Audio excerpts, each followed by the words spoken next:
Hello friends, STAAD pro plus RCDC के session number 3 में हम देखने वाले हैं मैनुअल कैलकुलेशन। अभी इस सेशन में हम देखने वाले हैं कि मैनुअली हम एसएफ एंड बीएम डायग्राम कैसे फाइंड आउट करते हैं। यहाँ पे क्वेश्चन दिया गया है कि एक सिंपली सपोर्टेड बी में स्पैन जो कि 6 मीटर का है, उसमें 2 पॉइंट लोड एक्ट हुए। हमें इसकी SF and BM diagram find out करनी है। अभी सबसे पहले हम इसमें क्या फाइंड आउट करेंगे कि सपोर्ट रिएक्शन क्या रहती है, R A plus R B. जैसे कि आर ए और आर बी प्लस रहेगा क्योंकि वो डाउनवर्ड डायरेक्शन से आ रहा है, और -30 और 60 अपवर्ड डायरेक्शन से आ रहे हैं, इसीलिए वो माइनस में रहेंगे।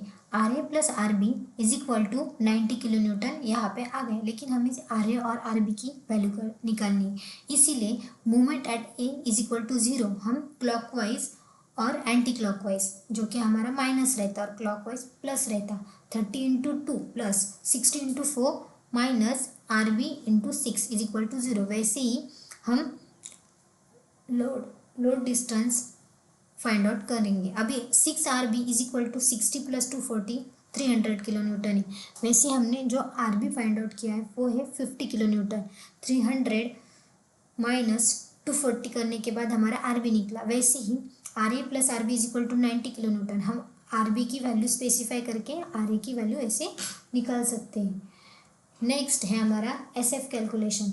एस एफ कैलकुलेशन में है हमारा S F at just left of A is equal to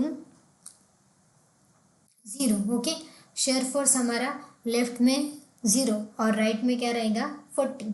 ठीक है, वैसे ही सी में हमारा लेफ्ट में रहेगा +40 और राइट में रहेगा वो 30, जो माइनस है वो ऐड होगा, जो अपवर्ड डायरेक्शन से यहाँ पे आ रहा है।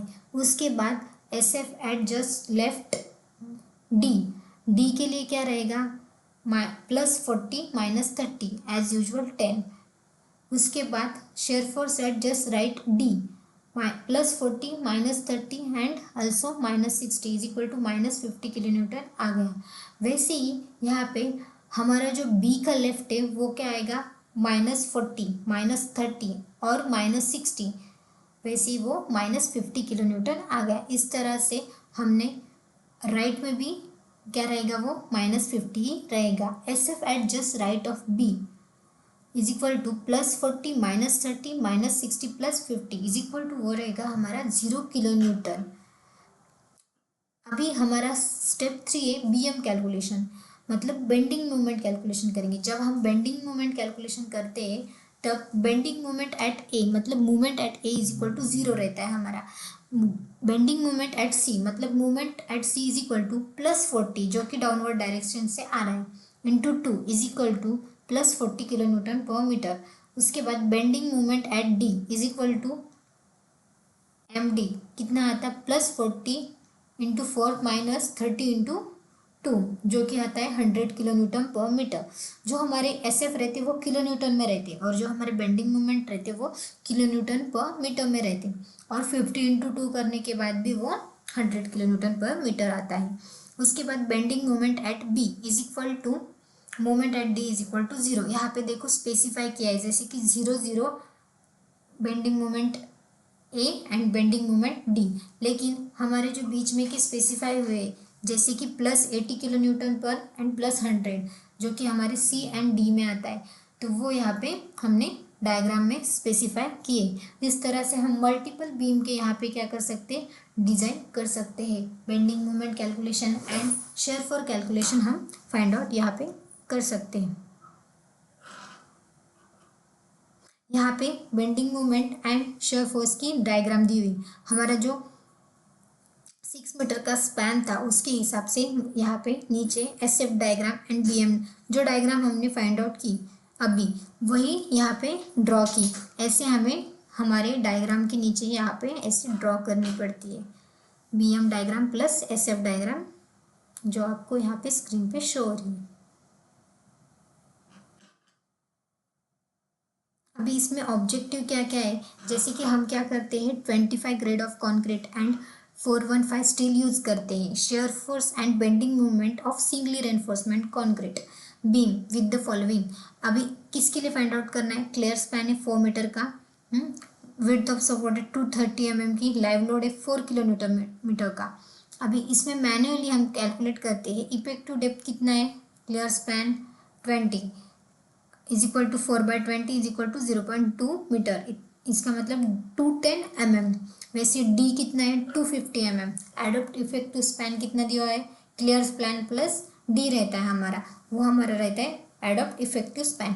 वैसे अभी सेल्फ वेट फाइंड आउट करना है, volume into density.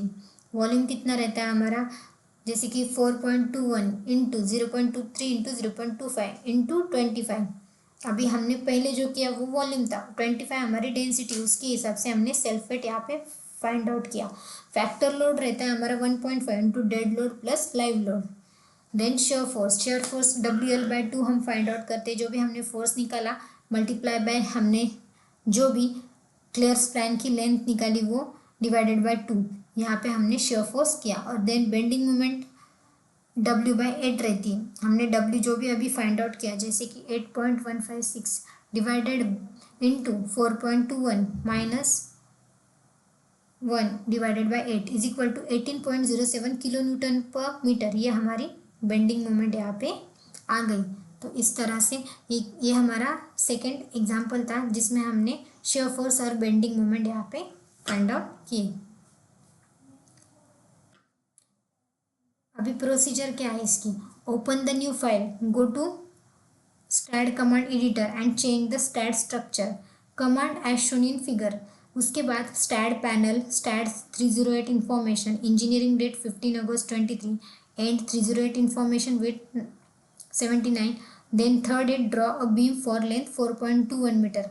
Fourth number पे go to properties page and define a rectangular cross section, जो कि हमारी प्रॉपर्टी रहती है कॉन्क्रीट मटेरियल की 0.23 into 0.25 metre with concrete material.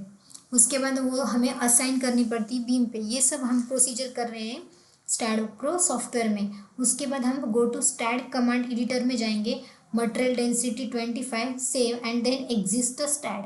उसके बाद कमांड एडिटर में define material start isotropic concrete second 17185E4007 और पॉइजन 0.17 डेंसिटी 25 करेंगे। उसके बाद 7 नंबर पे go to support page, create pin support and assign to the beam end. उसके बाद go to loading page in the analytic modelling page, control bar, click primary load case tool in the loading specification group, create new load cases dialog will appear. ये procedure हम इसमें STAAD pro में use करते हैं। उसके बाद हमारा 8 number में select the dead load type from the drop down list and click add. Then similarly select live load from the loading type from down lists provided and change the title as live load and click add.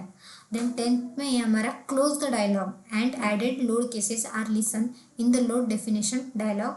11th में है select the dead load and click add in the load definition dialog. The add new load item dialog will appear.